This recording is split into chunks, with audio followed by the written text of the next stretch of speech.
जिस आवाज को उठने में 79 साल लग गए, उस आवाज को भी खामोश कर दिया गया। किसान की परेशानी पूरे देश की चिंता होनी चाहिए। मजदूरों का सम्मान पूरे भारत का सम्मान होना चाहिए। अगर अपने ही देश में अपने ही लोगों के हक की आवाज दब जाए तो बताइए उस आवाज को कौन उठाएगा।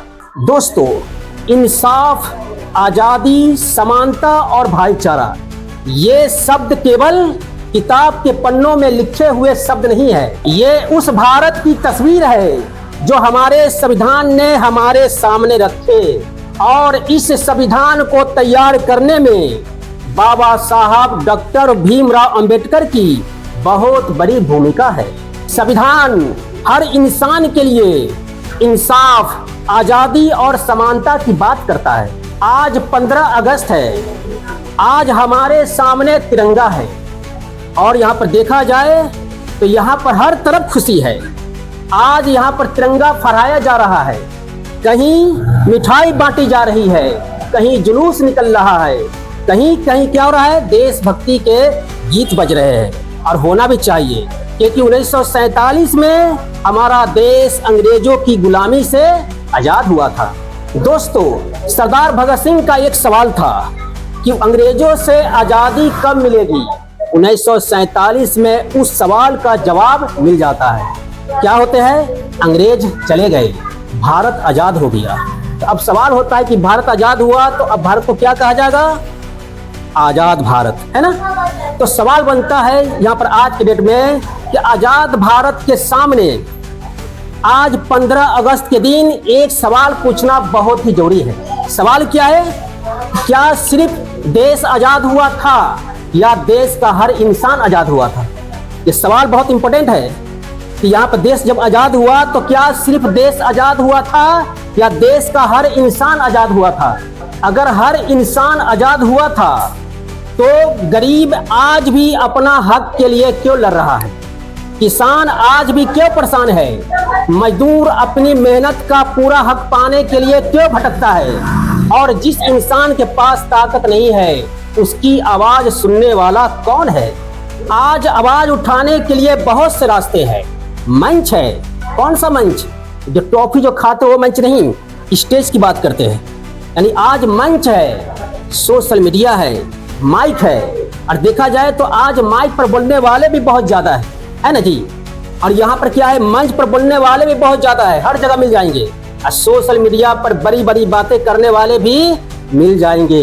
लेकिन जमीन पर उतरकर गरीब की परेशानी को सुनने वाला कौन है?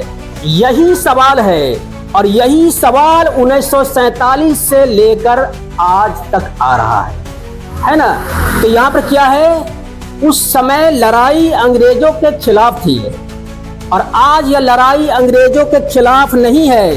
यह लड़ाई है गरीबी के खिलाफ, अन्याय के खिलाफ, शोषण के खिलाफ, और उस सोच के खिलाफ जो कमजोर की आवाज दबा देती है। इस सवाल का जवाब देने के लिए 1 साल नहीं, 2 साल नहीं, 3 साल नहीं, 5 साल नहीं, ना ही 10 साल, बल्कि पूरे 79 साल लग गए। 79 साल बाद एक ऐसी आवाज सामने आई जिसे लोग भरत तिवारी के नाम से जानते हैं। 1947 के बाद इस देश में समाज के लिए काम करने वाले बहुत से लोग आए। तो माइक पकड़कर भाषण देने वाले कैमरे के सामने हजारों मिल जाएंगे। 1947 के बाद अगर किसी ने जमीन पर उतरकर गरीबों और किसानों का असली दर्द समझा तो वो सिर्फ भरत तिवारी थे। लेकिन सवाल यह है कि जिस आवाज को उठने में 79 साल लग गए, उस आवाज को भी खामोश कर दिया गया। अंग्रेजों के समय आवाज उठाने वालों को दबा दिया जाता था। अगर अपने ही देश में अपने ही लोगों के हक की आवाज दब जाए तो बताइए उस आवाज को कौन उठाएगा? क्या भरत तिवारी के चले जाने से उसका सवाल भी चला गया? इंसान चला जाता है लेकिन उसका सवाल जिंदा रहता है। उसकी आवाज को दबाई जा सकती है, लेकिन वही सवाल हजारों लोगों के दिल में पैदा हो जाए तो उस आवाज को खामोश नहीं किया जा सकता। जिस तरह देखा जाए 1947 में आजादी की लड़ाई चल रही थी, तो यहाँ पर क्या है, एक नहीं, दो नहीं, तीन नहीं, बल्कि लाखों करोड़ों लोगों ने एक साथ मिलकर अंग्रेजों के खिलाफ लड़ाई लड़ी थी। तब जाकर के क्या मिलता है, हमारे देश को आजादी मिलती है।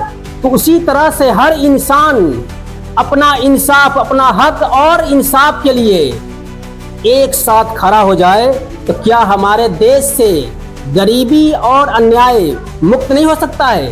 बिल्कुल हो सकता है। लड़ाई किसी एक आदमी की नहीं होनी चाहिए। गरीब का सवाल पूरे समाज का होना चाहिए। किसान की परेशानी पूरे देश की चिंता होनी चाहिए। मजदूरों का सम्मान पूरे भारत का सम्मान होना चाहिए, क्योंकि 1947 में आजादी सिर्फ एक इंसान ने नहीं दिलाई थी, देश के करोड़ों लोगों ने मिलकर इतिहास पलटा था। आज 15 अगस्त है और गर्व से कहते हैं कि भारत आजाद है। आजाद बिल्कुल है, लेकिन आज भरत तिवारी के नाम से एक सवाल लेकर जरूर जाइए। आजाद भारत में कमजोर इंसान अपने हक के साथ पूरी तरह कब आजाद होगा? इस सवाल का जवाब किसी एक नेता को नहीं देना है, हम सबको देना है। अपनी सोच से, अपने काम से, अपनी इंसानियत से। क्योंकि आजादी सिर्फ 15 अगस्त का जश्न नहीं है, बल्कि यह एक जिम्मेदारी है।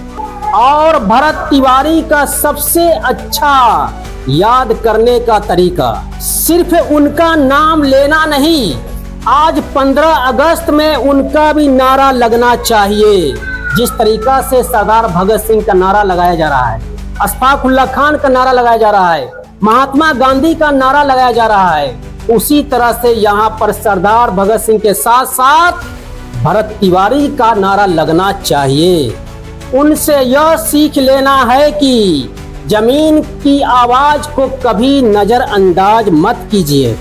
आज तिरंगे को सलाम कीजिए, भारत को सलाम कीजिए और बाबा साहब का लिखा हुआ संविधान को भी सलाम कीजिए। और अपने दिल में एक सवाल रखिए, क्या मेरी आजादी उस आखिरी इंसान तक पहुंची है? क्या मेरी आजादी उस इंसान यानी उस आखिरी इंसान तक पहुंची है? जब तक इस सवाल का जवाब अधूरा है, तब तक आजादी अधूरी है।